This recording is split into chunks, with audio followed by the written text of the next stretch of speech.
మన ప్రభువును రక్షకుడైనటువంటి యేసుక్రీస్తు వారి నామములందరికీ శుభాభివందనాలు. ప్రియమైన దేవుని బిడ్డలారా, దేవుడు మరి యొక్క ఉదయకాలాన్ని మనకిచ్చాడు. అందుని బట్టి దేవునికి మహిమ. ప్రియమైన దేవుని బిడ్డలారా, ఈ సమయంలో వాక్యాన్ని మనం ధ్యానించుకుందాం.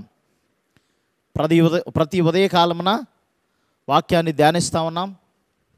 వాక్యం మన జీవితంలో ఎంతో ఉపయోగకరంగా ఉంటా ఉంది. ప్రియమైన దేవుని బిడ్డలారా, మీలో కొంతమంది ప్రతిదినం కూడా ఫాలో అవుతున్నారు, వింటున్నారు. అందుని బట్టి దేవునికి మహిమ. మీరు విన్న వాక్యాలను వేరే వాళ్ళకు కూడా షేర్ చేయమని ప్రత్యేకంగా కోరుతూ ఉన్నాను. ఈరోజు వాక్యాంశం మనం చూసుకుందాం. మన అక్కర్లను ఎరిగిన దేవుడు, మన అక్కర్లను లేకపోతే అవసరాలను ఎరిగిన దేవుడు. దేవుని లేఖనాలను పరిశీలిద్దాం. మత్తయి సువార్త 6వ అధ్యాయం 8వ వచనం చదువుకుందాం. మీరు వారి వలె ఉండకుడి, మీరు మీ తండ్రిని అడుగక మునిపే మీకు అక్కరగా ఉన్నవేవో ఆయనకు తెలియను. ప్రియమైన దేవుని బిడ్డలారా, దేవుడు సమస్తాన్ని సృష్టించాడు. మనకు కావలసిన ప్రతి చిన్నది కూడా దేవుడు దయచేస్తాడు. ఎందుకంటే ప్రియమైన దేవుని బిడ్డలారా, ఈ సృష్టి అంతా ఆయనది, ఆయన చేతుల్లో ఉంది. ఆయన చేతుల్లో మనం ఉన్నాము. మనల్ని ఆయన పోలికలో, ఆయన సృష్టిలో మరి ఆయన స్వరూపం చొప్పున చేశాడు కనుక మన అక్కర్ను ఖచ్చితంగా ఆయన ఎరిగి ఉన్నాడు. మనం అనుకుంటాం, కష్టాలు వచ్చినప్పుడు, బాధలు వచ్చినప్పుడు దేవుడు ఎక్కడున్నాడో. ఇన్ని శ్రమలు పడుతున్నాను కదా, ఇన్ని బాధలు పడుతున్నాను కదా, నిజంగా దేవుడు నన్ను చూడలేదేమో అనుకుంటాం. లేదు ప్రియులారా, దేవాతి దేవుడు మన అక్కర్లను ఎరిగిన తండ్రి, మన పరలోకపు తండ్రి. ప్రియమైన దేవుని బిడ్డలారా, మత్తయి సువార్త 14వ అధ్యాయంలో మనం గమనించినట్లయితే ఒక ఇన్సిడెంట్ అక్కడ చూస్తాం. యేసు ప్రభువారు 3 రోజులు ప్రసంగం చేసిన తర్వాత కొండ మీద వారు వెళ్ళిపోయే సమయంలో ప్రభువారు వారి ఆకలిని ఎరిగి ఉన్నాడు. వారికి ఆకలి అవుతుంది అని ఎరిగి ఉన్నాడు. ఖచ్చితంగా 3 days తర్వాత ఖచ్చితంగా ఆకలి అవుతుంది. అయినా వారు అక్కడనే ఎరిగిన దేవుడు కాబట్టి ఖచ్చితంగా వాళ్ళ విషయంలో మరి ఖచ్చితంగా వాళ్ళ ఆకలిని తీర్చాలనుకున్నాడు. శిష్యులతో మాట్లాడాడు, వీరికి ఆహారం పెట్టండి, ఇప్పుడు వెళ్ళిపోతే వారు నీరసంగా ఉన్నారు, నీరసపడిపోతారు, బలహీనంగా ఉన్నారు, కాబట్టి వారికి ఆహారం మీరు పెట్టండి అన్నప్పుడు, ఆహారం ఎవరెవరి దగ్గర ఉందో అని ఆయన అడిగి చూసినప్పుడు మరి అయ్యో ఎంతమందికి ఆహారం పెట్టాలంటే ఎక్కడుంది అని వారు అన్నప్పుడు మరి పక్కమటొండ గ్రామాలకి వెళ్ళన్నా కనీసం తీసుకొద్దామని చూస్తే పక్కమటొండ గ్రామాల్లో ఎన్ని గ్రామాలకి వెళ్ళినా కానీ 5,000 మంది పైన పురుషులు ఉన్నారు, చిన్నపిల్లలు, స్త్రీలు చాలామంది ఉన్నారు, వృద్ధులు కానీ. మరి వీళ్ళందరూ లెక్కలోనికి రాలేదు.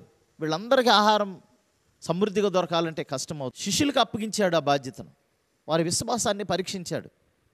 ప్రియమైన దేవుని బిడ్డలారా, కానీ వారు ఫెయిల్ అయ్యారు. అయ్యో ప్రభా, మా వల్ల కాదు అని.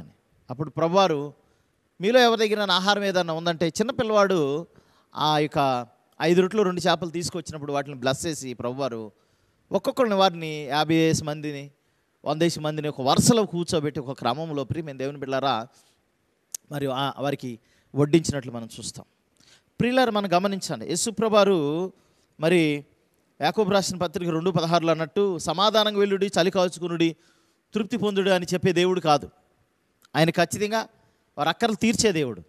వెంటనే స్పందించి మరి వారి అవసరం తీర్చాడు, అక్కర తీర్చాడు. కాబట్టి ప్రియమైన దేవుని బిడ్డలారా, మనం కూడా నేటి దినాల్లో అనేక మంది అక్కర్లో ఉన్నారు. మరి ముఖ్యంగా సువార్తీకరణ చాలా ఇంపార్టెంట్. ఏ అక్కర్లో ఉన్నారు ప్రజలు? అందరికి ఆహారం దొరుకుతుంది, మంచి ఉద్యోగాలు ఉన్నాయి, పేదలు దరిద్రులు మరీ ఎవరు లేరు. కానీ సువార్త అందక పాపం అనే దరిద్రతలో చాలామంది ఉన్నారు. వీరందరికీ సువార్త అందాలి. మరి స్వార్థీకరణ అంటే ప్రపంచంలో ఉన్న ప్రతి నలుమూలలో ఉన్నటువంటి ఆత్మీయ ఆకలిలో ఉన్నారు ప్రజలు. వారందరి అవసరాలు తీర్చాలి. క్రైస్తవులో అయినటువంటి మనం ఏం చేస్తా ఉన్నాం? మందిరాల్లో కూడుకుంటున్నాం, మనమే మీటింగ్లు పెట్టుకుంటాం, మనమే ప్రార్థనలు చేసుకుంటాం, మనమే ఎక్కువ వాక్యాలు వింటున్నాం. నశించిపోయే ఆత్మలు అవుట్ సైడ్ చాలామంది ఉన్నారు. మన చర్చిలో కూడేది మా అయితే ఒక 5%, 100 మందిలో కూడతామేమో. మిగిలిన 95% ప్రజలు బయటే ఉన్నారు. వారందరికీ స్వార్థ చేయాలి. యేసు ప్రభువారు అదే చేశారు. ఆయన వీధులు తిరిగారు, గ్రామాలు తిరిగారు, అనేక మందికి స్వార్థ చేశారు. ఆ పని మనం ఇప్పుడు చేయలేకపోతున్నాం. ప్రియమైన దేవుని బిడ్డలారా, మన చర్చిల వరకు మనం ప్రార్థనలు పెట్టుకున్నాం, ముగించుకున్నాం, అయిపోతుంది. కానీ అనేక మంది స్వార్థీకరణ చేయాలి, నిజంగా వారి అవసరాలు తీర్చాలి. ప్రభు వారి అవసరాలు ఎరిగి ఉన్నాడు. మరి దేవుని కుమారుడిగా రక్షించబడిన నీవు ఏం చేస్తావు? మనము క్రైస్తవులు అనేక మీటింగులకి, అనేక ఉజ్జీవ కూడికలు కానీ లేదా వాటికి వీటికి అటెండ్ అవుతూ ఉంటున్నాం. ఒక విరామం లేని సమయం మనం పెట్టుకుంటున్నాం. ఓకే, మంచిది, మనం సమృద్ధిగా తింటున్నాం, బాగా బలపడుతున్నాం. కానీ అసలు ఆహారం అందలేని పరిస్థితి. వారికి అవసరాలు తీర్చాలి. ప్రియమైన దేవుని బిడ్డలారా, ఎప్పుడు వారి అవసరాలు తీర్స్తామో అప్పుడే నిజంగా దేవుని పిల్లలుగా మనం తీర్చబడతాం. ఎందుకంటే ప్రభువారు వారి యొక్క అక్కరని ఎరిగాడు కాబట్టి వారి అవసరం తీర్చాడు. అక్కడ మన అక్కర్లని ఎరిగిన దేవాతి దేవుడు మన అక్కర్లను కూడా దేవుడు తీరుస్తాడు. కాబట్టి ప్రియమైన దేవుని బిడ్డలారా, మనం ప్రభువుకు నమ్మకంగా జీవిద్దాం. మరి నశించిపోయే ఆత్మల అక్కర్లు మనం ఎరుగుదాం, వారికి స్వార్థని తెలియజేద్దాం. దేవుడి పరిశుద్ధ వాక్యం దీవించిన గాక. ఆమెను ప్రార్థన చేసుకుందాం. మమ్మల్ని మిక్కిలుగా ప్రేమించిన ప్రియ పరలోకపు తండ్రి, వెన్న వాక్యం మా హృదయంలో ఫలింపు చేయండి తండ్రి. వారి ఆకలితో ఉన్నారని మీరు ఎరిగి వారికి అక్కర తీర్చిన దేవాతి దేవుడు అన్నారు నాయన. చిన్న 5 రొట్టెలు 2 చేపలు 5,000 మందికి పంచగా 12 గంపలు మిగిలినాయి. అనగా మీరుంటే ఎక్కడున్నా మీతో సమృద్ధి ఉంటుంది నాయన, మీతో మా ప్రయాణం సురక్షితంగా ఉంటుంది.